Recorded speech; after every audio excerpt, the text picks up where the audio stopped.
Well, hey, Ryan, are you ready? I'm sure you are. Yeah, I know you've got another one tomorrow, I saw, I I've, think. I can't keep track of them anymore.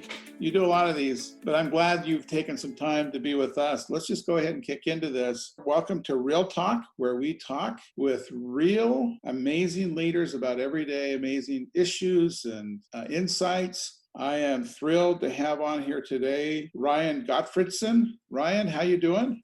Doing great. Thanks for having me on. I've been looking forward to this. You bet. Let me just go through. I'm going to pull out your bio a little bit. I want to just give people kind of an idea of who you are, okay? And then you All can right. add to this or correct me as you need to. Ryan is a leading author of award-winning book, Success Mindsets, and you focused on the area of mindsets, which we're going to get into that. He also is a professor at Cal State Fullerton. He has a Ph.D. in organizational behavior and human resources from Indiana University. Your undergraduate degree was at BYU, which is where I got my undergraduate degree. All right. Go Cougars. So we're alumni. You work for Gallup, which is something I missed until just this morning, which I think is really interesting. You had an opportunity to really work with a lot of organizations, and Gallup does great work. I love your book. I recommend it. I just think that this idea of mindsets is so, so important. And the work that we do working with leadership, with leaders and with leadership teams, nothing moves much until they actually do the work to shift their mindset, to shore up their mindset. And I don't know if this shows very well. It's page, what page is that in the book? Page 24 in the book, that diagram. So maybe you can take a few minutes just to explain. Yeah. So yeah, if you don't care if I just kind of jump in, is what you see is these pyramids, right? And at the foundation of, well, maybe even let's start at the top. Our top is our success that we're seeking. Well, what drives our success? Well, the immediate driver of our success is our behaviors. What drives our behaviors is our thinking. And I think that that's where most people stop when it comes to personal development, is they either focus on improving thinking or improving behaviors. And I would even say 90% of all leadership development focuses on behaviors, the things that leaders need to do to be effective. But that's, even if we focus on thinking, I still think that's a little bit short-sighted because it doesn't get at the root of who we are. Because what shapes our thinking is our mindsets. It's the mental lenses that we wear that shape how we see the world. That shapes how we think, that shapes how we behave, and that shapes how successful we are. And so when we overlook mindsets as part of the development process, we attempt to pull forward our thinking, behavior, and success. But if those mindsets stay the same, those will continually resist the changes that we're trying to make in our development. And I don't know about you, Mark, but for me, that's been a part of my development journey. I remember setting New Year's resolutions and working my tail off to make some changes. And then after trying to do that, I feel like I'm banging my head against the wall for 3 months and I don't see any change. Well, now that I know about mindsets, it's because I was trying to change my behaviors without changing my mindsets. And so my mindsets were continually resisting the changes that I was trying to make. And so a much more natural way of developing ourselves is to actually focus first on our mindsets. As we push our mindsets forward, naturally our thinking, our behavior, and our effectiveness will improve. So that's kind of the idea behind those two different figures. Does that make sense? That made a lot more sense than when I was trying to explain your diagram. But yeah, that's in the book. And I agree with you completely. And I think, I'm 60 years old. I'm not going to hide that. But just between you and me, the other hundreds of people that watch this, they're not to know this, but I haven't mastered the mindset thing yet. I think Welcome to the club. Yeah, I think I get it from a logical standpoint, but it's work you have to do, isn't it? You actually have to mentally work on it. This idea, there's a science to thinking, I think is really, really true. And the more I know that, there's more and more research that comes out. By the way, you're also a researcher, part of your role. If you go back to, you went through your undergraduate degree, you got your doctorate degree, you had some great work experience at Gallup, and you've done some other things in terms of work experience that, that maybe we don't even know about. And now you've chosen to focus in on this area of mindsets. Of all the stuff that you could have, maybe you've already answered it, but of all the things that you could have focused on, strategy or whatever, you decided to focus in on this. Can you share with us just a little bit about what led you to this area of focus? Yeah, I appreciate you asking. So, as you mentioned, I did my PhD at Indiana University, and I did my dissertation on leadership. And so that allowed me to review the last 70 years of leadership research. And one of my biggest takeaways from that experience was that the primary focus of leadership research over the last 70 years has been focused on answering one primary question, and that is, what do leaders need to do to be effective? And from this, we get concepts such as transformational leadership, transactional leadership, servant leadership, authentic leadership. All of this comes out of essentially answering that question, what do leaders need to do to be effective? And while I think that's great and it's provided some really good answers, it didn't sit really well with me because, and my guess, Mark, is you would agree with me, is that leadership is so much more than just doing the right things. Right.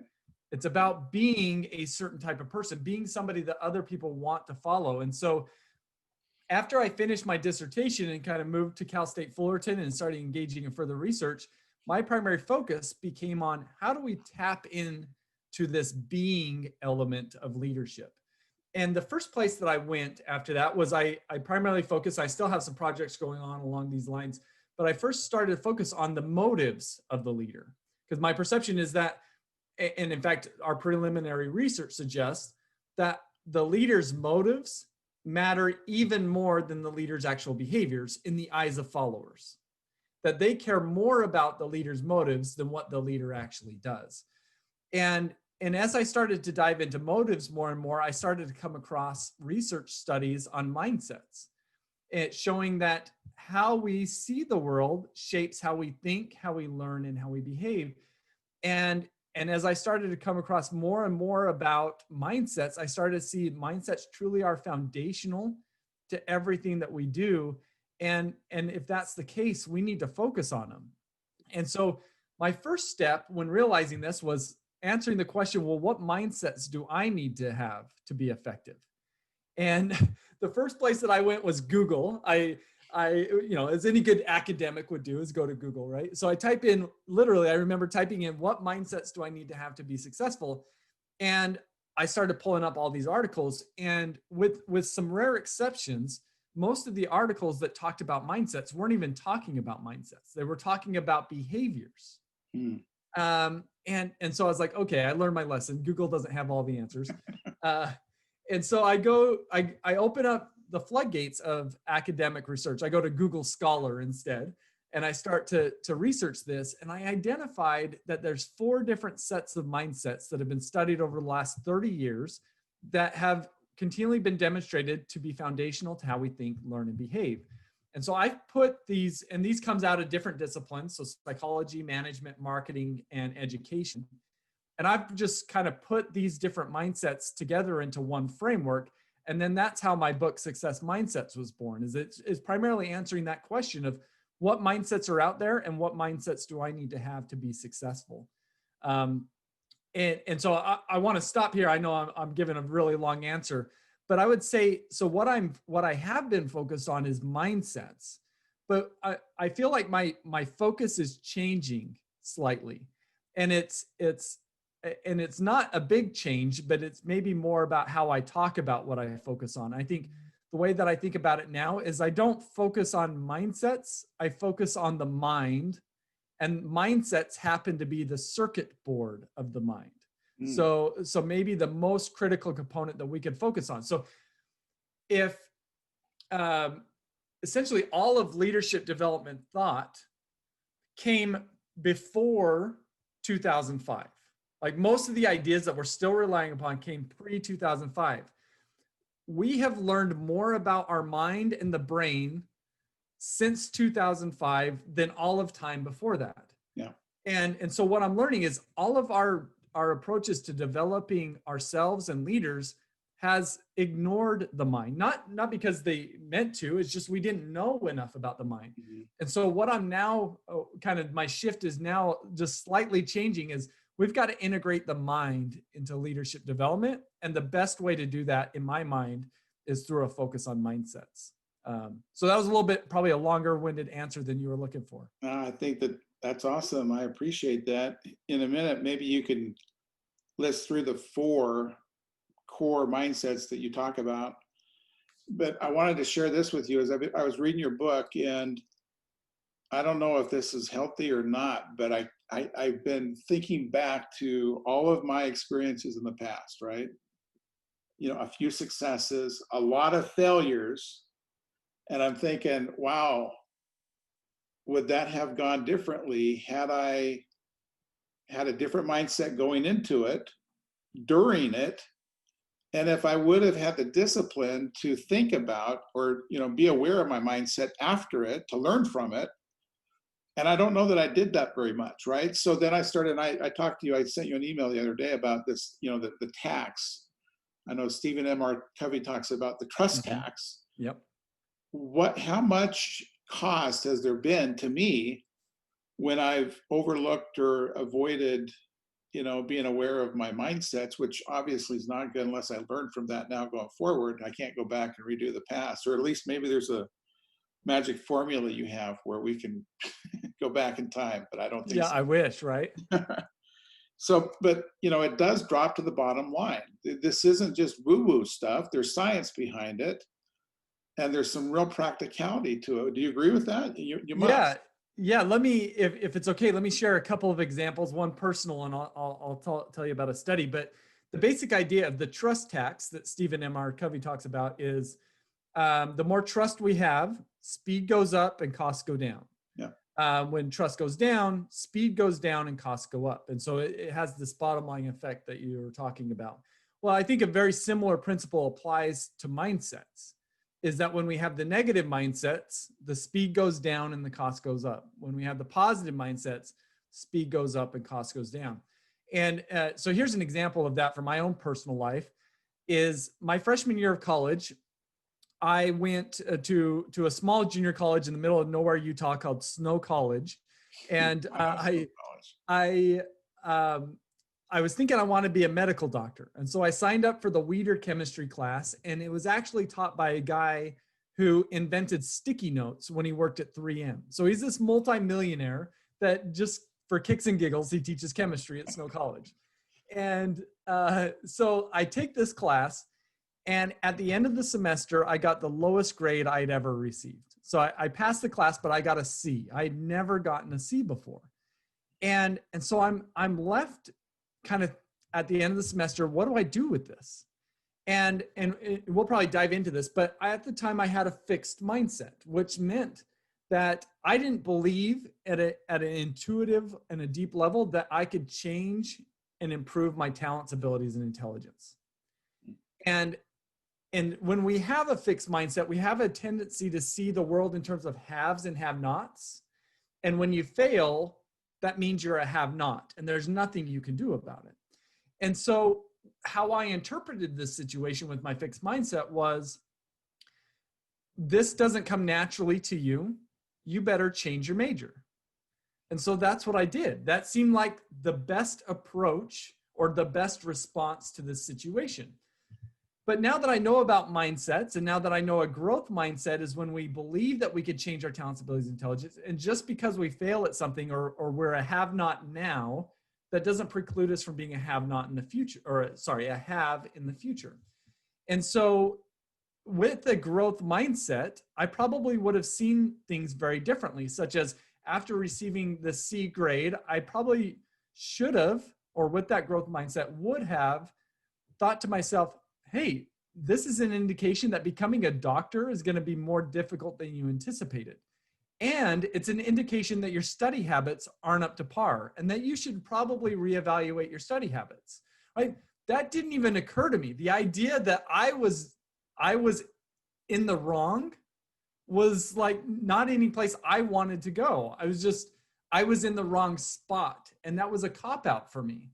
I think I I've gotten to a place where I love what I do, but I look back and man, I just kind of wiped my dream of becoming a doctor off based upon one class. And then what about all of the cost and the slowness that occurred as I continue to go through my different degrees with the fixed mindset?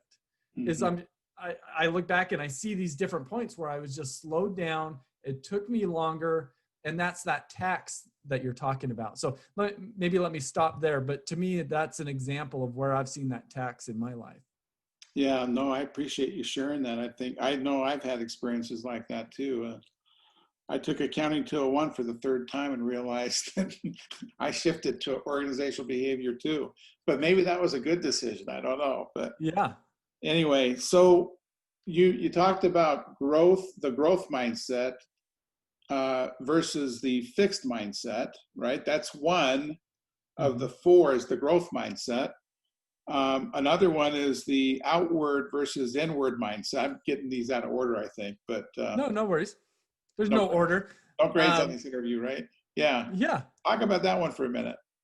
For sure. And so just to point out is as I mentioned, I focus on 4 different sets of mindsets and they all range on a continuum from negative to positive. And so our mindsets right now is we've all got mental lenses, and our mental lenses fall somewhere along these continuums. And research suggests that there is a negative side and there is a positive side. As much as the negative side can be justified, which it can, it ends up being largely negative.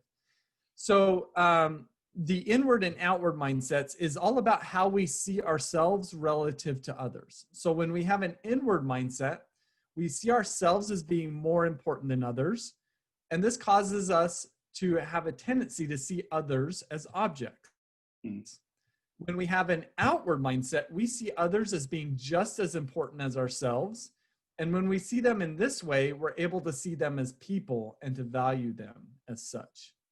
Do you care if I give an example that hopefully will make that come to life? Yeah, I'm thinking of actual management situations that I've experienced, but go ahead. Yeah.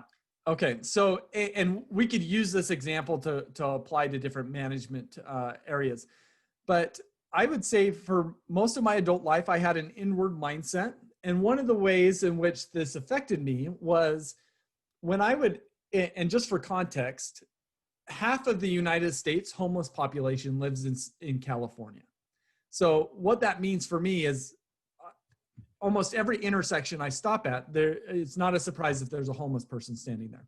And so when I see a homeless person and I have an inward mindset, I'm inclined to see them as not doing the best that they can. And when I see them as not doing the best that they can, then I'm quick to become critical of them. Right. So I'm quick to think, what are you doing standing here? I mean, you're asking me for my hard-earned money and you're just standing here. Why don't you do something more productive? Like go get a job, right? That would be my train of thought. And then if that's my train of thought, what's my likelihood of navigating that situation in the most effective way? Well, probably not very good. But then I read a book that shook me up. It was Brene Brown's book, Rising Strong. And she talks about a little bit about this. And it invited me to ask the question, or at least try to see these individuals as though they're doing the best that they can. And when I tried to do that, it led me to ask the question when I would see a homeless person, what in the world has happened in their life that has led them to believe that this is the best way to live? And immediately upon asking that question, I quickly grow empathetic, wondering what in the hell they've had to live through. Yeah. And when I see them in this way, I'm much more inclined to navigate that situation so much more positively than if I see them as not doing the best that they can. And I love sharing this example because I feel like it helps demonstrate the impact that our mindsets have. Depending upon how we see this individual, we think about them differently, we'll behave towards them differently, and then we'll navigate that situation differently, whether for the negative or for the positive. And it's all changed by a simple mental lens.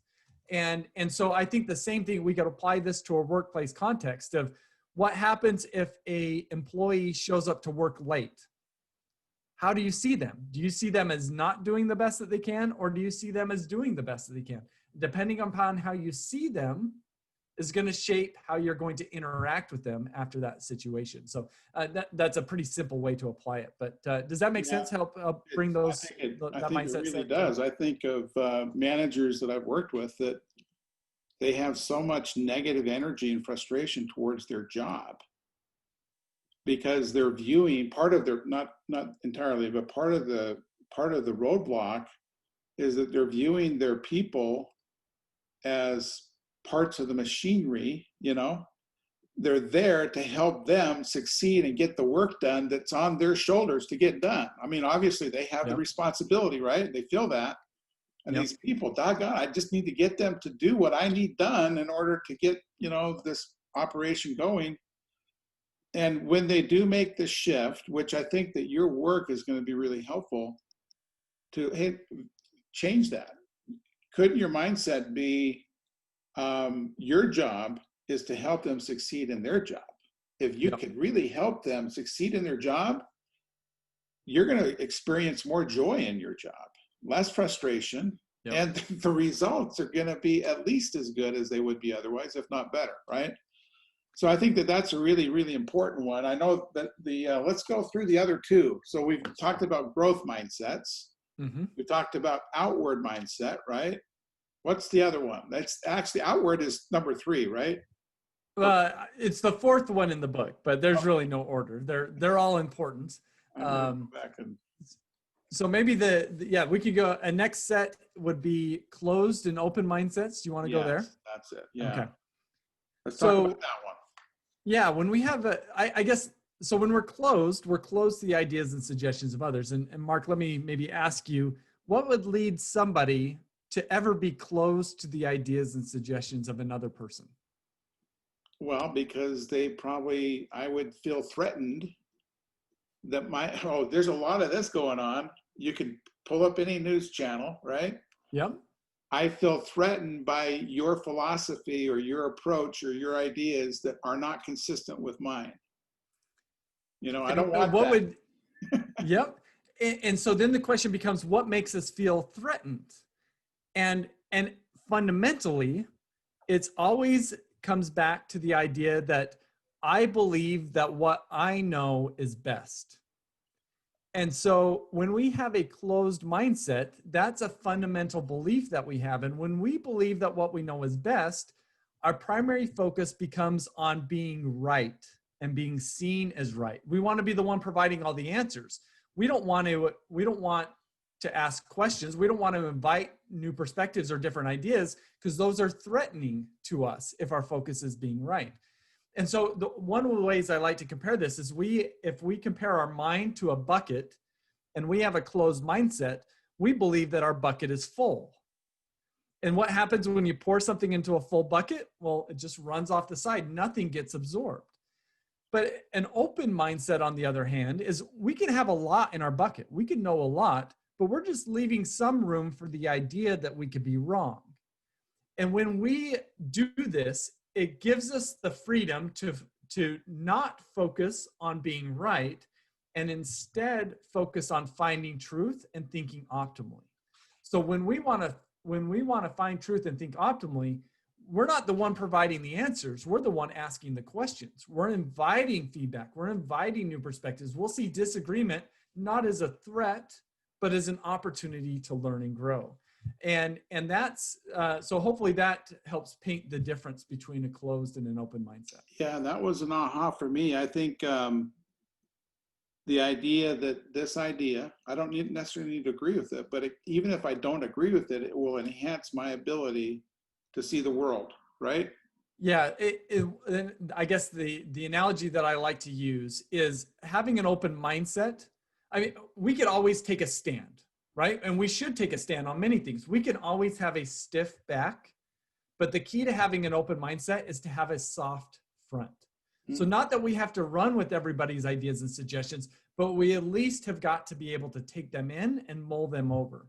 And that's, to me, the key of an open mindset. And then the benefit of this is that when we have a group of people with an open mindset, it creates a culture of psychological safety where people feel like they could speak up and take risks without fear of negative repercussion.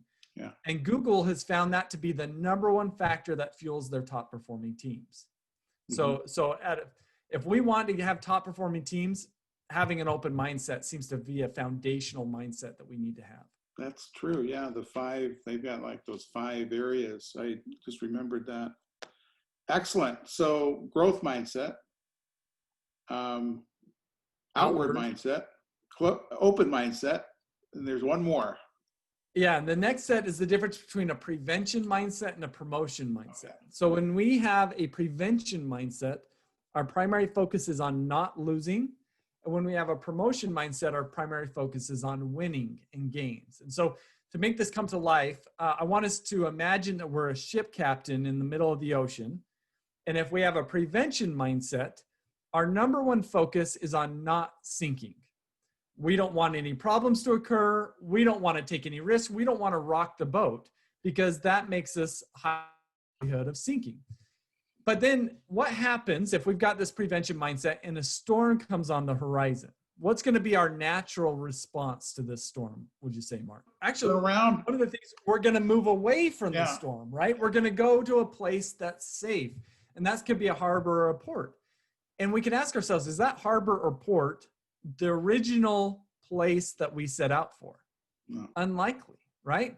So those with the promotion mindset, it's not that they're not concerned about sinking, they are, but their number one focus is on a destination and making progress towards it. And so when that storm comes on the horizon, they don't instinctively run from it. I mean, that's justifiable to do, right? Yeah. Because we don't want to sink. But instead, they say, does that storm stand between me and where I want to go? If the answer is yes, then this is when we batten down the hatches and we become willing to take the risk of braving the storm, because that's the only way that we're ever going to be able to get to our destination. And so at the end of the day, those with the prevention mindset kind of go the course of least resistance. It's a comfort-focused approach.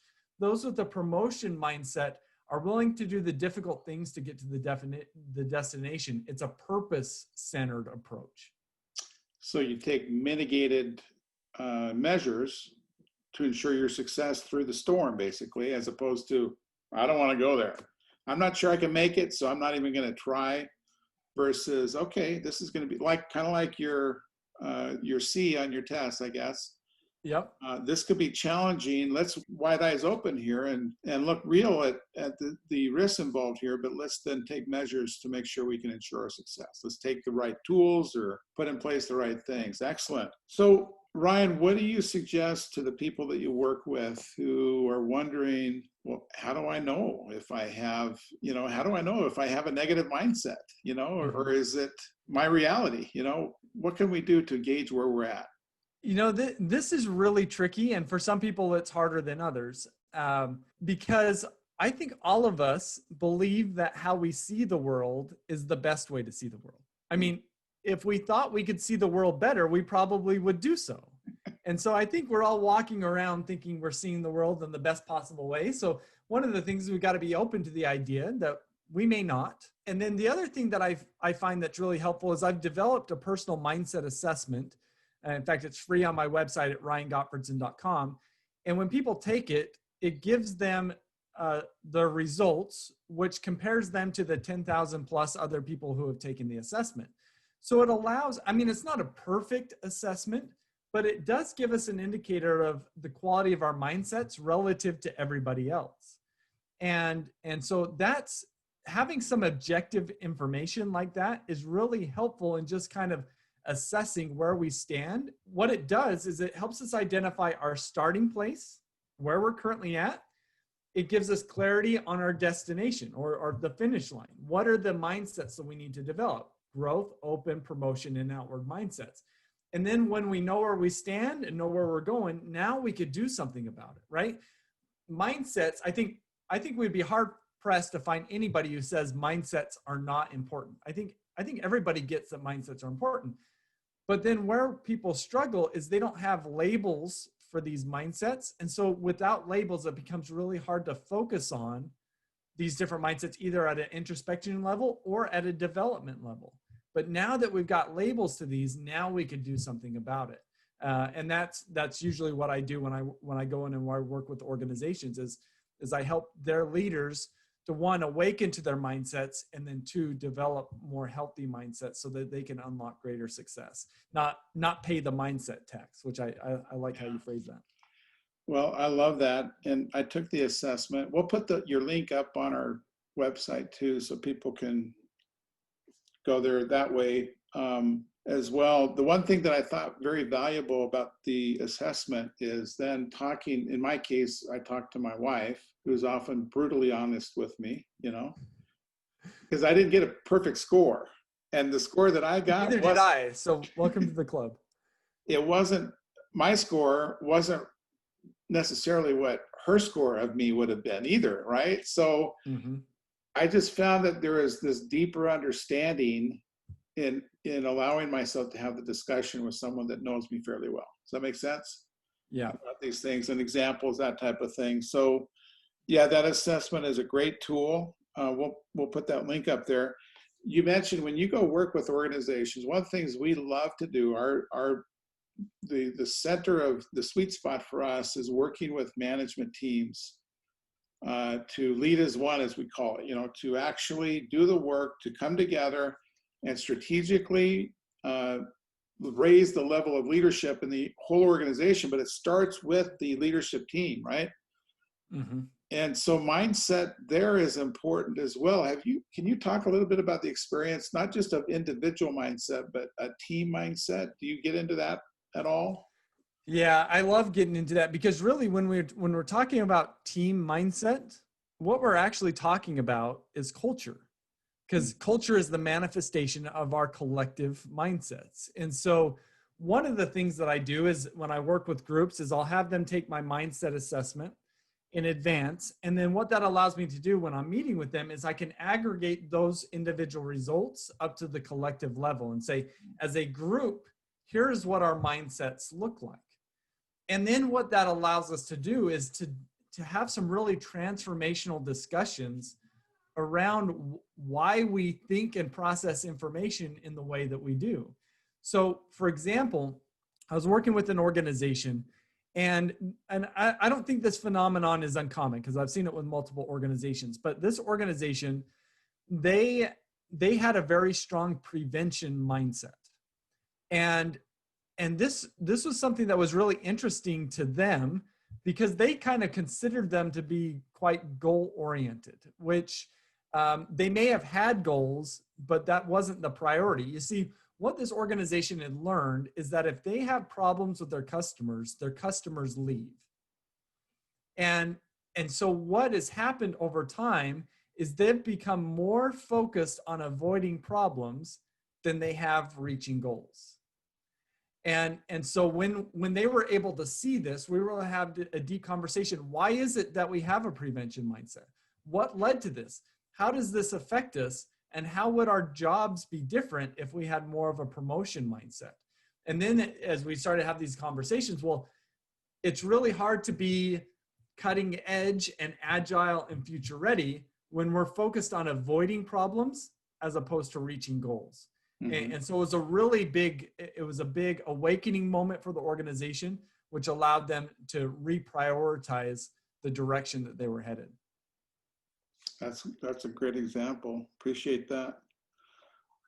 Let's see. It seems to me, I got one more question for you, that right now is an ideal time to work on mindsets. The whole world has been nudged or shifted or turned upside down with the COVID thing. There could be some other things too going on socially and so forth. It seems like it's a good time to work on mindsets. Would you agree with that? Or is it like we're in the game now, so we should have been doing it a year ago? Yeah. So I think the best time to start focusing on mindsets is right now, right? So regardless of the circumstance. And it's really interesting because for the last year and a half, I've been doing a lot of speaking engagements where I focus on how an organization can become more agile and future ready through a focus on mindsets. And some groups are really receptive to this, but I would say most groups and organizations have kind of said, yeah, this is nice, but it's not urgent. And then all of a sudden COVID-19 happens and it's too late, because now you have to be agile. And if you aren't agile, you don't navigate the changes that we had to do. Now, everybody's had to be agile. Now, how effectively have we managed it is based upon our underlying mindsets. And so I think mindsets are important anytime. But one of the things that I do want to point out about our current situation is when we're talking about mindsets, we're literally talking about neural connections in our brain that we rely upon to process information.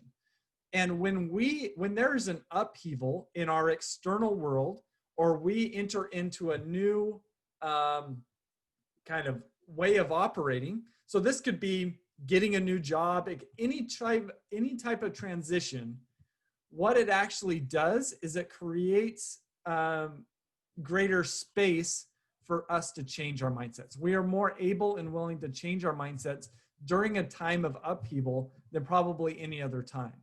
And so to that point, there may not be a better time to focus on mindsets, because people are going to be more receptive, not just in terms of I like the message, but literally their mind will be more receptive to shifting and changing during these kind of volatile times. Yeah. The brain science, which I'm not an expert on that, but I'm learning more about it, that the brain often doesn't know the difference between real experiences and, perceived or imaginary experiences. And I know I've talked with and worked with some sports coaches, and they use the practice of visualization religiously, right? Yeah. Yeah.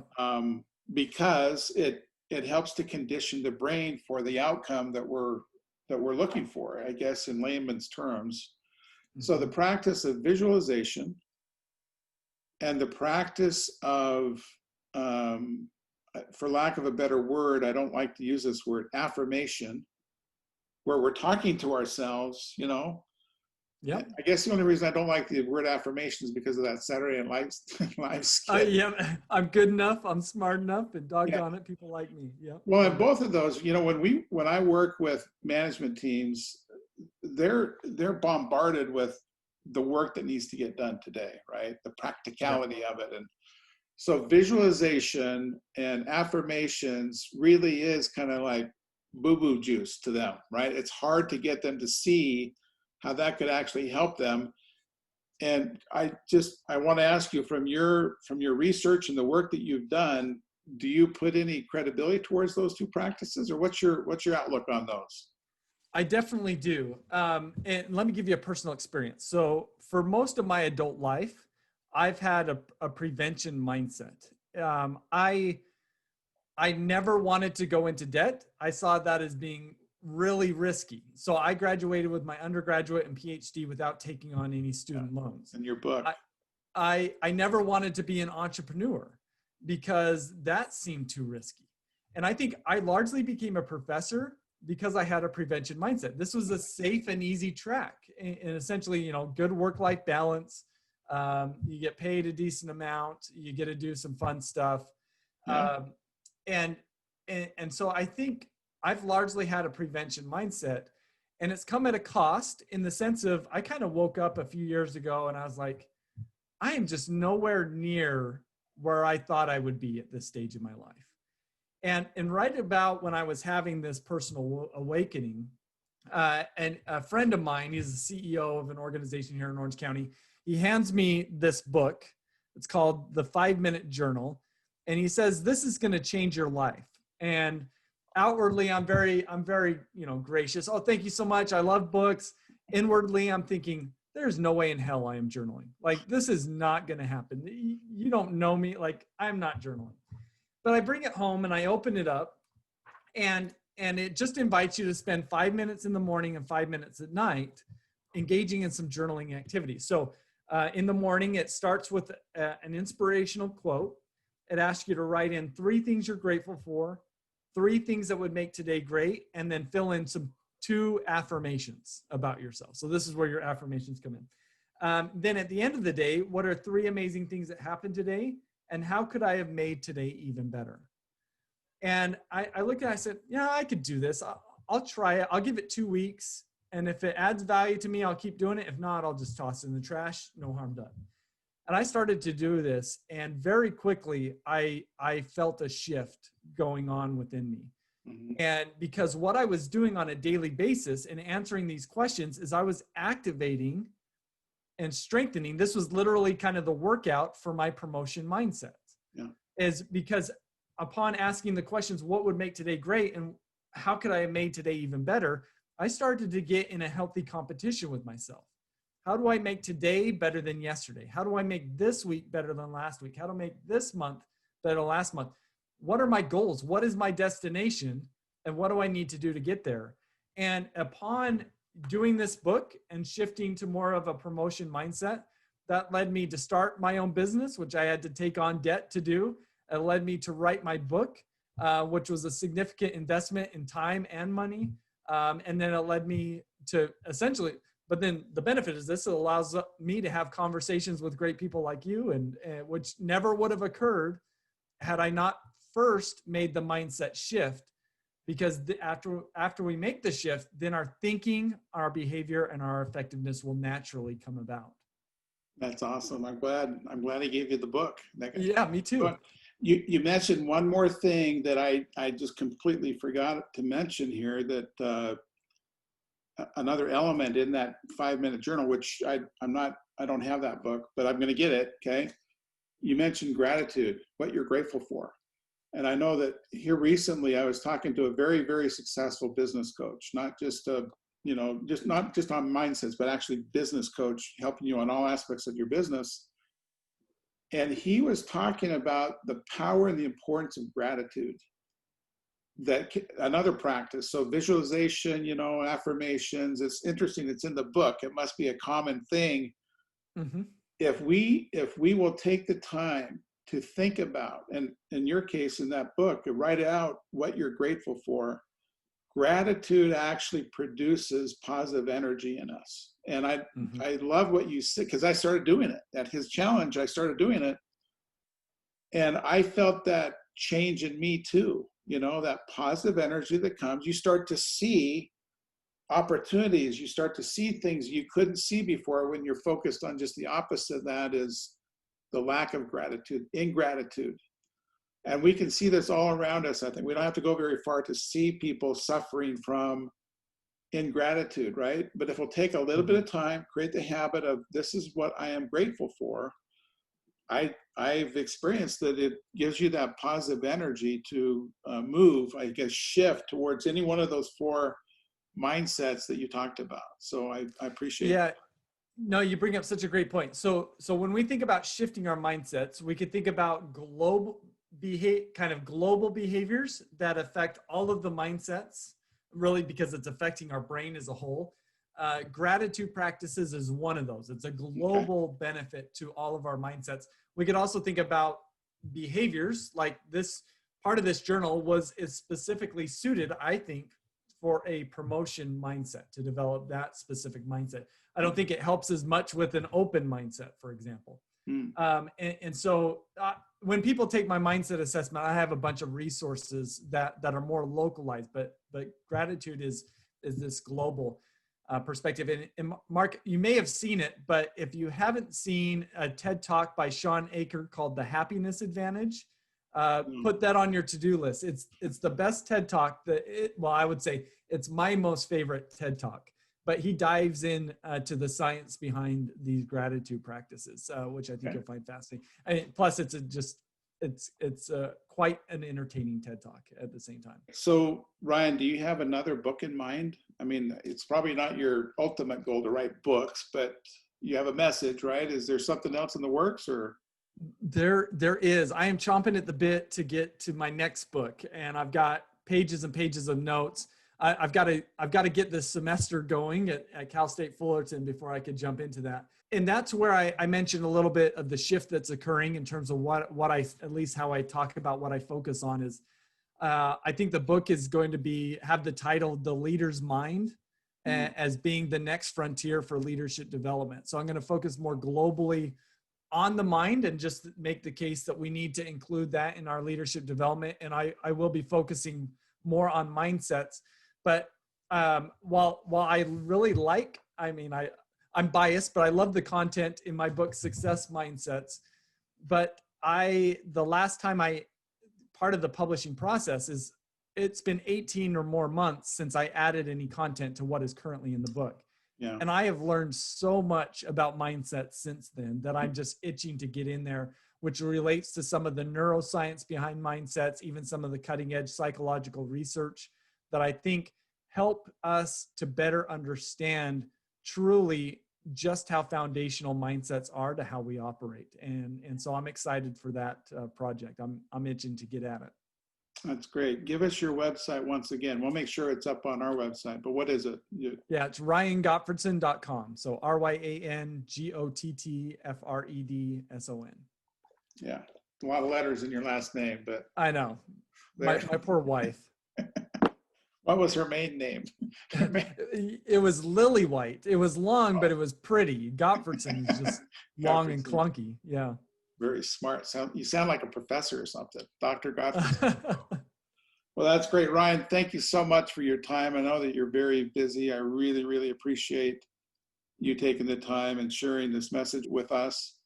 And we'll have to do this again, okay? Yeah, let's do it. I'm excited. Yeah, thanks for having me on, Mark. All right, we'll see you again soon. Take care. All right, we'll see you. Bye-bye.